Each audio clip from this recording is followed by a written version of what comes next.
Bonjour à toutes et à tous, j'espère que vous allez bien.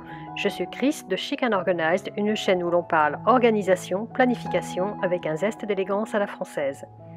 Aujourd'hui, je vous emmène dans mon atelier de création de planeur pour vous montrer mes dernières créations, mais aussi pour un petit tuto qui vous permettra de créer des cartes un petit peu comme les miennes. S'organiser pour les réseaux sociaux peut être un vrai casse-tête. Pour moi, il est plus simple de créer une semaine idéale sur laquelle je vais superposer mes idées de publication. C'est pour cela que je me suis créé des cartes de routine à insérer dans mon planeur.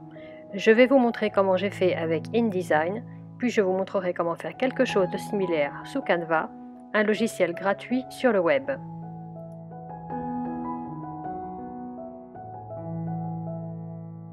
Commençons par mes cartes. Ce sont des cartes de visite vierges que j'ai depuis des années et dont je n'avais pas grande utilité. Je me suis dit que je pourrais peut-être les utiliser pour créer des cartes pour mes routines. Ces cartes mesurent 127 mm de long et 82 mm de large. C'est donc dans ce format que j'ai travaillé dans InDesign. Je précise que j'ai une licence professionnelle de la suite créative CS6 pour InDesign que je manipule très régulièrement, mais aussi pour Photoshop et Illustrator. J'utilise ces trois logiciels pour ma boutique en ligne. Ici, vous voyez mon écran pour les cartes que j'ai créées pour ma semaine idéale pour mes réseaux sociaux, mais aussi une carte vierge avec des demi-cartes pour des routines simples.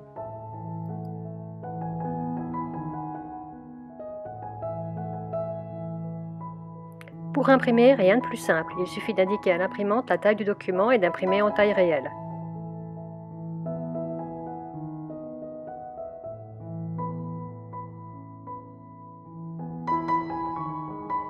Et voici ce que cela donne.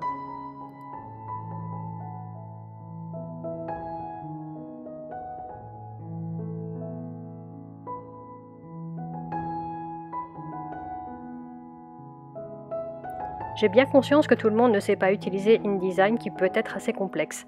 C'est pourquoi je vais vous montrer maintenant comment réaliser des cartes similaires dans Canva. Rendez-vous donc sur mon écran d'ordinateur.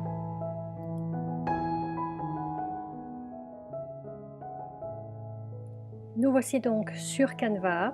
Donc Canva est un logiciel de design graphique qui se trouve disponible sur le web. Donc il n'y a rien à installer sur son ordinateur, c'est disponible bien sûr sur Mac et sur PC. Pour pouvoir l'utiliser, il suffit simplement de s'inscrire avec une adresse mail et un mot de passe et la partie gratuite est utilisable immédiatement. Donc vous voyez que ici, chez moi, moi j'utilise la version gratuite, hein, pas la version payante, parce que pour l'instant ça me suffit largement. Alors, sur Canva, vous avez accès à des dizaines et des dizaines de modèles différents, à peu près tout ce que vous pouvez imaginer, classés par catégorie. Et ici, donc, il s'agit de ma page personnelle et vous voyez tout ce que j'ai déjà essayé de faire, de créer tout simplement avec ce logiciel sur Internet. Donc ce qui nous intéresse, nous, ça va être de créer une petite carte comme celle-ci. Et je vais vous montrer comment. Donc pour cela, c'est très très simple. Nous allons cliquer donc sur Créer un design. Voilà. Donc vous voyez, il y a des tas de modèles qui s'affichent, mais nous, ce qui nous intéresse, c'est une dimension particulière qui va correspondre à nos cartes. Donc on va cliquer sur Plus. Donc les dimensions récentes sont enregistrées puisque j'ai travaillé dessus il n'y a pas très longtemps. Donc notre largeur de fiche, elle va être de 82 cm. Ah, j'ai oublié, là c'est écrit en pixels, donc ça ne va pas du tout. Il ne s'agit pas de centimètres, mais de millimètres. Pardon, excusez-moi, voilà. Vous voyez, quand on convertit, quand on passe des pixels au millimètre, il ne met pas la bonne largeur. Donc, on recommence. Je disais donc 82 mm. La hauteur est de 127 mm. Et donc, avec ça, nous allons pouvoir créer un nouveau design. Hop, c'est parti. Voilà. Alors, nous arrivons donc sur une page blanche, ce qui est parfait puisque notre petite carte, elle n'est pas bien grande. Et vous voyez, sur le côté, vous avez accès à beaucoup de modèles que vous pouvez utiliser si vous souhaitez faire des créations un petit peu plus élaborées. Mais pour aujourd'hui, nous allons nous contenter de notre petite carte et de faire quelque chose de très simple. Bien, alors nous allons cliquer sur texte pour déjà mettre le titre. Alors, comme la carte n'est pas bien grande, moi je vous conseille plutôt de mettre un sous-titre. Ça ira très très bien. On va écrire le sous-titre, qui est en fait un titre. Et vous voyez ici, il y a une petite croix qui permet de déplacer le texte où l'on veut. Et là, on a un cadre qui apparaît qui est en fait une limite d'impression. Voilà. Donc nous avons déjà le titre de notre petite carte qui est indiqué et nous allons maintenant rentrer des éléments. Pour ça, nous allons cliquer sur éléments et je vais faire une recherche. Moi, ce que je veux, je l'ai déjà fait tout à l'heure pour quand j'ai créé la carte, ce que je veux c'est un tableau. Donc il suffira de taper tableau. Voilà. Et donc nous arrivons à différentes sortes de tableaux. Alors, pour cet exercice, nous allons simplement prendre ce tableau ici. Et voilà. Donc, vous voyez, on a toujours la petite poignée qui permet de le mettre un peu où on veut, qui va permettre aussi, quand on le met ici, ça c'est bien parce que ça permet de le mettre au milieu. Donc nous allons rajouter bien sûr des lignes et des colonnes. Donc vous voyez ici, il y a des petits points qui apparaissent. Donc ici, ce sera pour rajouter des colonnes et ici, pour rajouter des lignes. Donc on y va, on clique simplement dessus et on va rajouter une colonne. Hop. Et encore une, puisque moi je veux une sorte de quadrillage. Donc je rajoute mes colonnes. Hop, colonne encore et encore. Je peux les supprimer aussi si je veux encore ajouter une colonne avant. Je souhaiterais que ce soit un tout petit peu plus large, que ça aille au moins jusqu'au bord.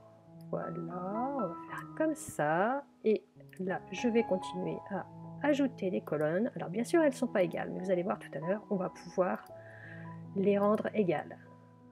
Alors, on va encore en mettre, je sais pas, 2, 3, on va bien voir. Voilà. Alors bien sûr, on n'a pas assez de lignes. Hein. Alors, on va déjà, vous voyez là, je viens de cliquer là-dessus, je vois taille égale des lignes, taille égale des colonnes. Je vais dire ça, je vais cliquer sur taille égale des colonnes et hop, on me répartit mes colonnes toutes dans le bon sens.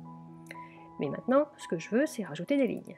Donc, alors attendez, je ne sais plus. Oui, ah voilà, il faut aller cliquer plus haut. Donc là maintenant, je vais ajouter des lignes. Après, ajouter ligne après. Encore. Je ne sais plus combien j'en avais ajouté sur l'autre carte, mais ça n'a pas beaucoup d'importance. Donc on continue d'ajouter des lignes. Hop. Après, je vais encore en mettre. Hop. Alors là par contre, hop, je vais aller au milieu. Alors, hop, ici, je veux taille égale de ligne. Alors, on va encore rajouter une ligne avant. Voilà, et surtout, on va essayer de réduire un tout petit peu ça. Et on va essayer de rendre les lignes taille égale des colonnes. Oui, d'accord, mais je veux taille égale des lignes maintenant. Taille égale des lignes. Voilà, alors c'est pas tout à fait ce que je veux. Hop, je vais resserrer encore un petit peu, vous voyez, c'est assez facile. Vous avez l'air encore que ce soit à peu près carré. Et hop, je vais encore rajouter quelques lignes. Alors, ajouter ligne après. Voilà.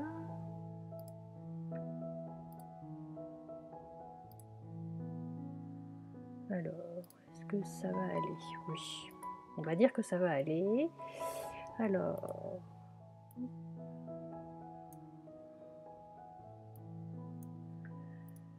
voilà. On va réélargir très très légèrement, un petit peu plus carré. Voilà. Alors, taille égale des colonnes. Voilà. Bon, ça a l'air à peu près carré. Alors, je vais déplacer voilà, mon tableau. Alors, le problème dans Canva, c'est qu'on n'a pas toutes les fonctionnalités qu'on a dans un logiciel professionnel comme InDesign. Et moi, ce que j'aime pas, c'est l'épaisseur des traits. Donc, je vais faire autrement, je vais m'arranger pour griser les traits. Alors, pour ça, il y a peut-être d'autres solutions, je ne sais pas lesquelles, on va bien, je ne sais pas, peut-être dans la version professionnelle, mais moi, j'ai trouvé une petite solution, toute simple.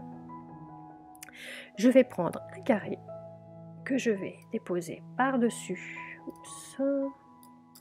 Alors, que je vais déposer par-dessus. Alors, voilà. Voilà. Donc, mon carré, je vais le mettre en blanc.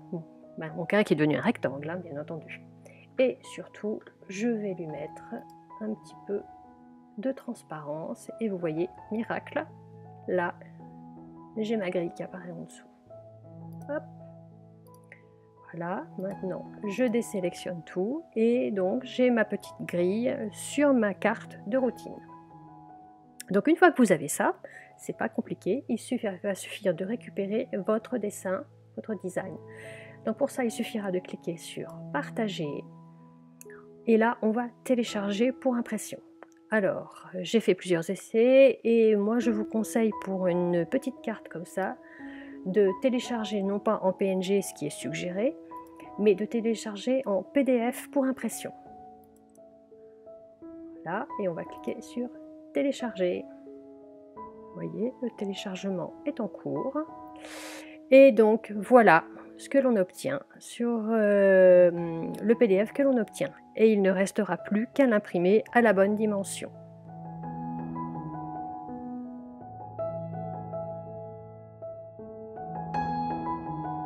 Vous voyez, c'est assez simple de créer une carte de routine dans Canva. Toutefois, la version gratuite n'est pas aussi finement paramétrable qu'InDesign. C'est pour cela que je préfère l'utiliser pour un rendu plus paramétrable et plus professionnel.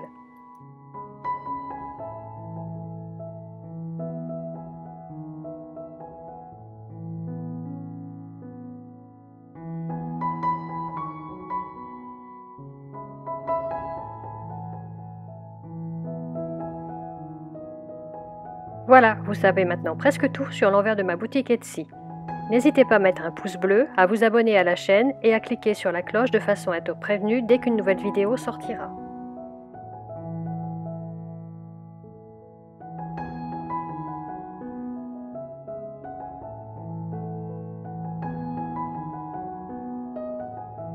Prenez bien soin de vous et à bientôt.